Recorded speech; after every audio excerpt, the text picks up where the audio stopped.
one of the things you guys talked about with the initial hurdles, and it sounds like it still may be an ongoing challenge, which is very normal for churches, is recruiting and training group leaders. So how have you done that? What are the ways that maybe some of the issues you've seen with it, but what are the solutions you guys have come up with to make sure we still have group leaders at Eastview? The group leader training, we have your church membership, and we have that for 5 people is what we are currently at. And that has honestly, not only do we have it for our 5, but then we have more leaders than that. I think I'm at 20 leaders at this point. And for them to go through the group leader training, that is hands down, that's the number one. I learned a lot from just going through that myself. I didn't have that, and then I went through the group leader training, and I remember going back to my groups literally the next week and say, things are changing this week. I've been doing it Yeah. wrong in certain areas, and these are the changes that we're going to start making.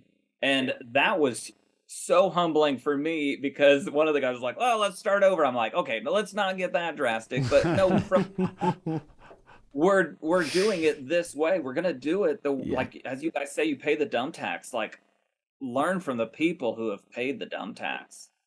Yeah, I think it was for me from the Dave Ferguson, who pastors a church in Chicago, and he always uses the 4 initials I, C, and U.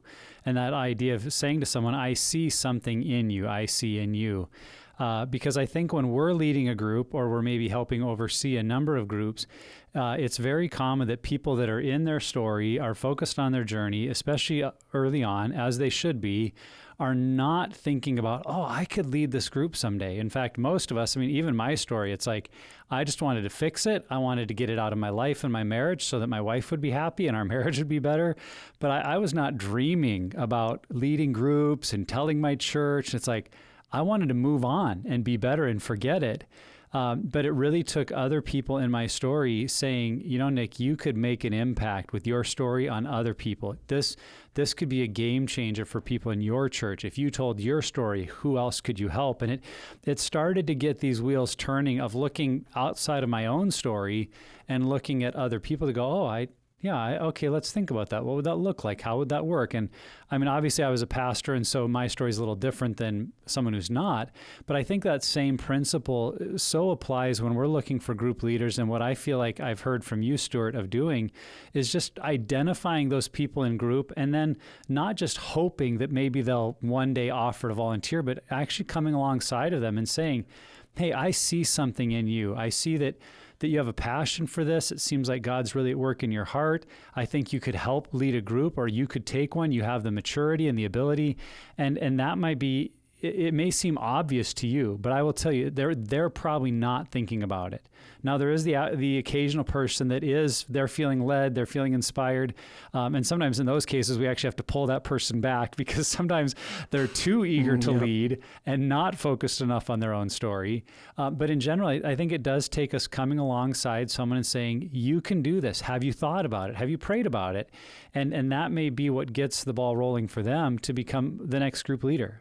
Because if no one ever says anything, they're going to get better, move on with their life, and be glad that they didn't have to, tell too many people about their story. But if you can come alongside and tell them that, I think they'll begin to have a vision for it. And it's clear that you guys are focused on equipping people and giving them the opportunity to step into it. And I think that goes a long way at any church, any size, that if you're willing to put time, energy, and resource behind creating opportunity for people and then equipping them to step into those, I think is significant.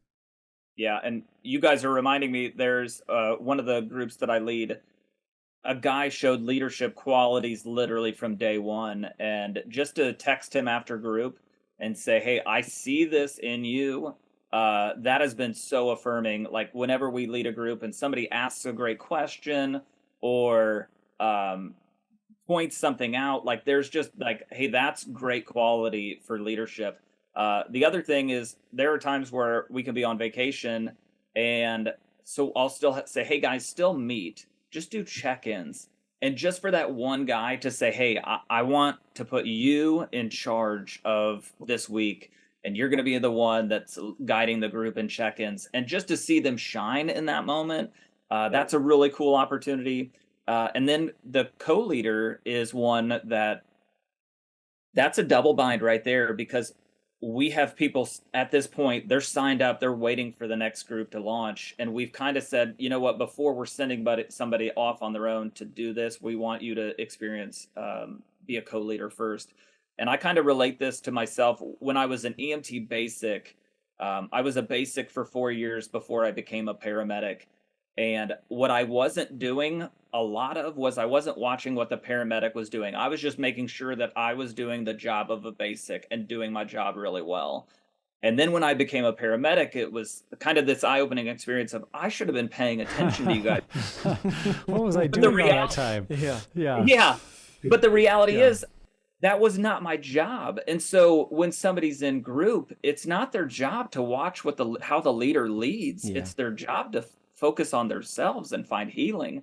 And so by doing the co-leading, that's where we enter that stage of just, hey, like, I'm going to lead, Eyes watch. up. Yep. And then I'm going to give you opportunity to lead. And then you do like as you've been taught. And then we process through that. We talk about it. But it's slow, but it's been so intentional that it's been really great.